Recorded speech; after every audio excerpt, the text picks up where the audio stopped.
நம்ப தகுந்தவன் இல்லை என்பதை ஒரு ஆடவன் ஒரு பெண்ணுக்கு ஏற்படுத்தும் வரை அவள் மனதில் ஆன மட்டிலும் அவனுக்காக விட்டுக் கொடுத்தல்கள் நிகழ்ந்து கொண்டே இருக்கும்.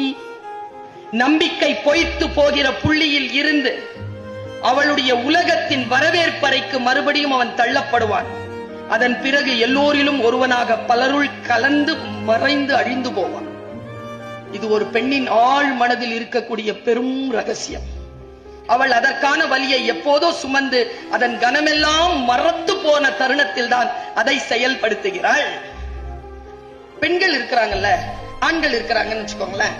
பெண்ணை விட்டுட்டு ஒரு ஆண் போறான்னா அவன் கைய பிடிச்சு நிறுத்திட்டா ஒருவேளை அவன் போகாம இருப்பான். பெண் போறான்னு வச்சுக்கோங்களேன், அவ ஏற்கனவே போயிட்டு இருப்பா, அப்புறமா தான் பிசிக்கலா போவா, அவளை நிறுத்த முடியாது. இது எப்படி ஆத்மார்த்திக்கு தெரிந்தது?